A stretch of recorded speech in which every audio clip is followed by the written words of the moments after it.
Let me introduce the people who are going to participate in the press conference today. It's myself. I'm Councilman Garry Bredefeld. We have Councilmember Mike Carbasi. Of course, our Fresno Police Chief, Andy Hall.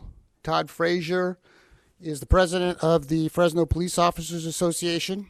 And Jennifer Large is an owner of Beautywood Furniture, which is in my district, and has been obviously impacted by some of the problems with the homeless.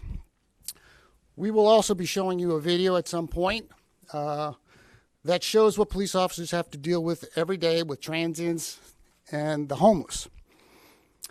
Let's be very honest with the people, because the people are not being told the truth.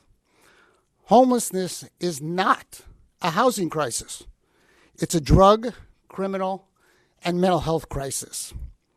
Now, we had 3 dangerous California laws imposed on the state. Prop 47, 57, AB 109 have dramatically contributed to the problem we're facing.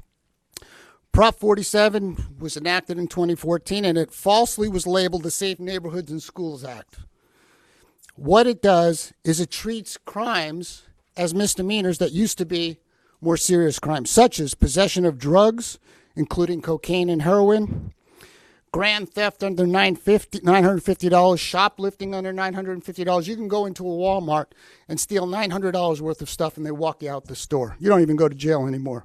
You can receive stolen property under $950. You can write bad checks, forge checks for under $950. Nothing happens in this state as a result of 47 because of that. In Prop 57, that was enacted in 2016, they released all the, quote, nonviolent offenders. Now, what are nonviolent offenders? Well, today, they're sex traffickers, drug traffickers, rapists, abusive spouses, even drive-by shooters are, quote, nonviolent offenders. And then the third great thing that was enacted in this state causing this problem was AB 109, which released convicts from prisons into our community. It used to be that drug addicts were required and mandated to go to drug treatment programs or go to jail.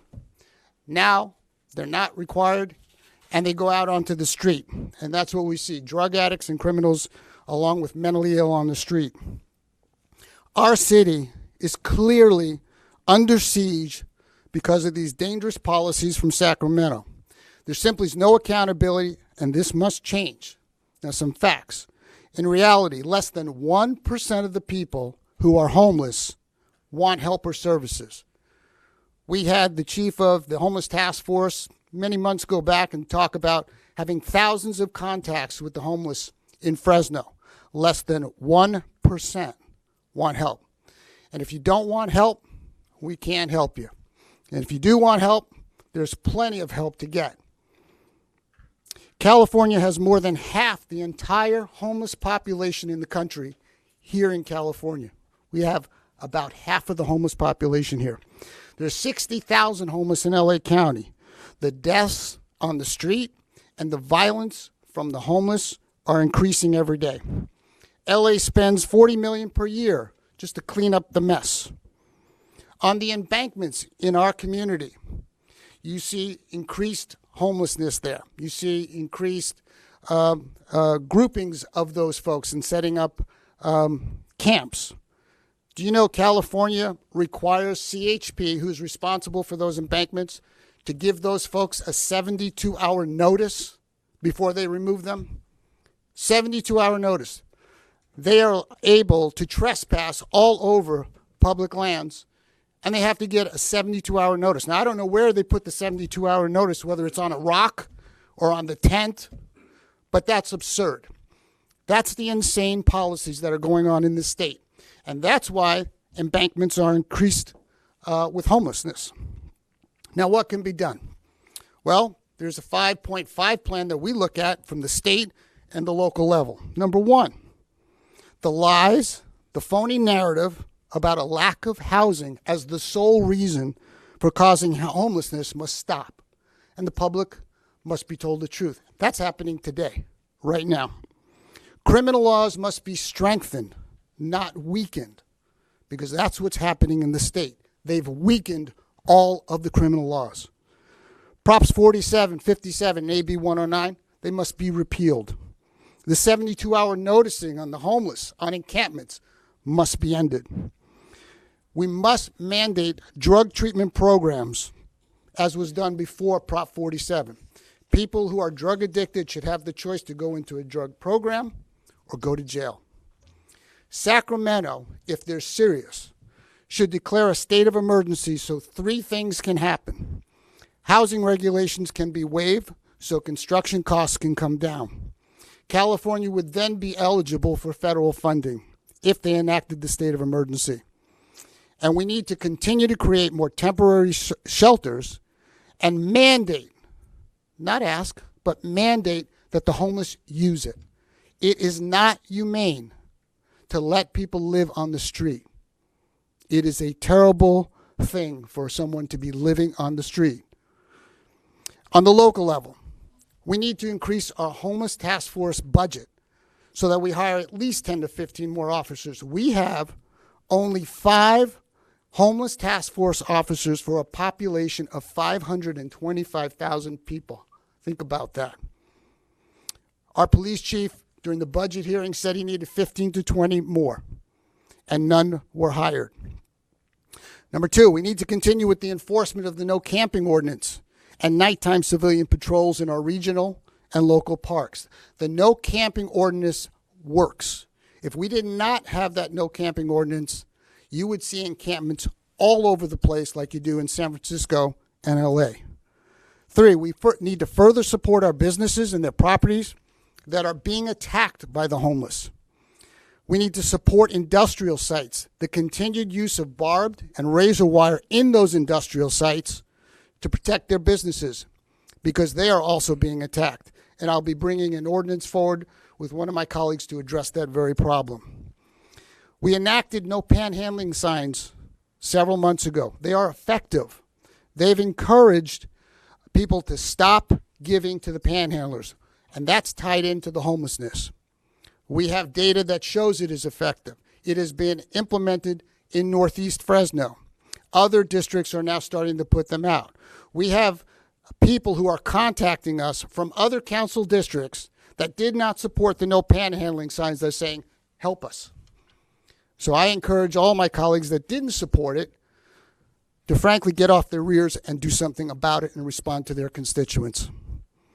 Number 5, we need to continue with the expansion of temporary shelters and encourage people to enter real programs such as the rescue mission that includes accountability in their program. Accountability, something that's lacking very dramatically. I'm going to have Councilmember Mike Carbasi. He's going to talk a bit about the mental health issues, and also we will be showing the video shortly. Councilman Carbasi. Morning. So there are a lot of reasons why a person can end up homeless, and every person I talked to in District 2 when I was walking door to door that would bring up homelessness, they are absolutely compassionate, they're hardworking people, but they're frustrated, and they're at their wits' end. And not only do we have a moral responsibility as Fresnans to deal with this, but as elected officials and in public service and safety, we have a civic responsibility to actually help alleviate this problem. One thing we don't talk about a lot is the mental health component of this. You know, California, we lead the nation in so many things, but not when it comes to addressing mental health. And we really have a crisis here. 1 in 6 Californians suffers from some form of mental disease. Of those 1 in 6, almost 2/3 of them can't get the help they need. That's not solving a problem. That's, keeping it going on. 5% of Californians suffer from serious mental health disease. That's a shocking number. 1 in 20 people has an issue and they can't get the help they need. And we wonder why there's a problem. We wonder why this problem is getting worse. Now, the supply of psychiatric beds in California, unfortunately, is below the nation's average. The per capita ratio is much lower. And, one friend gave me this example that, American Ambulance, if you are in a car accident and you get a broken leg, they're going to come out there, they're going to pick you up, they're going to secure you, take you to the hospital, you get fixed, and you're back home.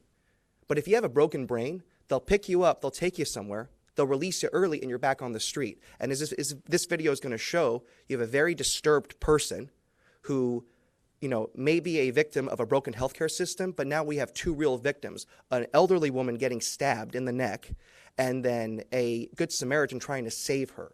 And this is the cost when we, as a state, aren't addressing this issue. And local governments are very frustrated because our hands are tied behind our backs. They keep releasing more people. This state, to save a buck, is only focused on outpatient services and medication. We can't mandate care.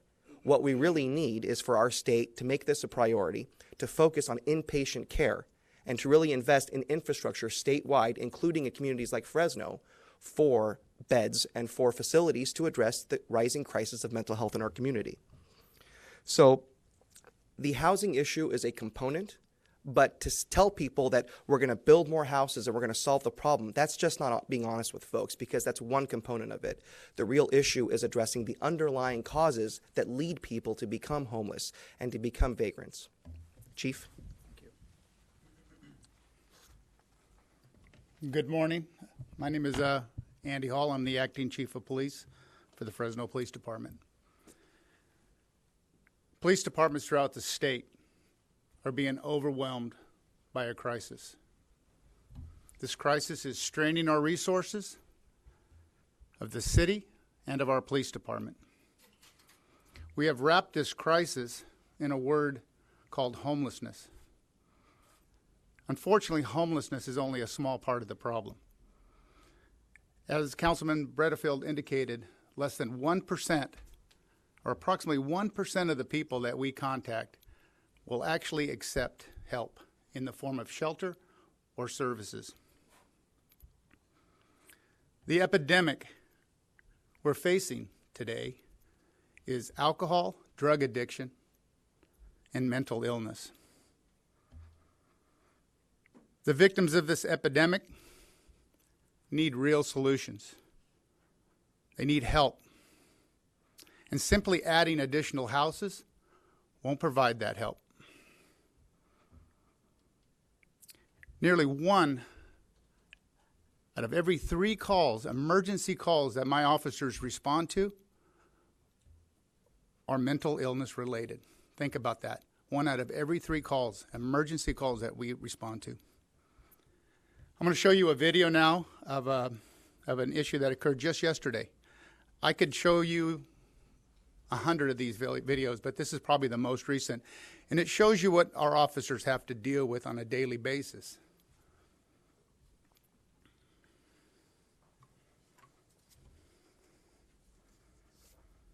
We got an armed male out here on Fresno Street. Hey, stop! Drop the knife! Drop the knife! Don't! Stop! Hey! Stop! Go down on the ground, my man. You're okay. Put it down. Put it down. Hey, put the knife down, my man. No, you're okay. Hey, you're okay, dude. Just drop the knife. Drop the knife, my man.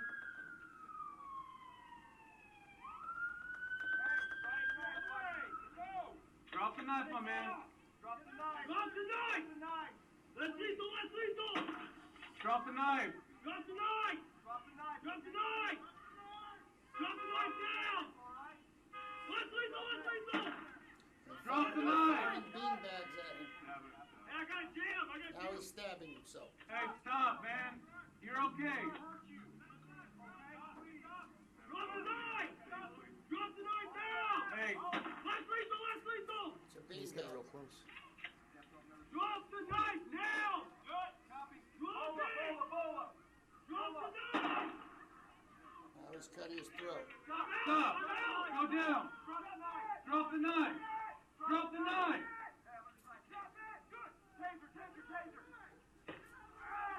He's stabbing himself. Now they just tased him.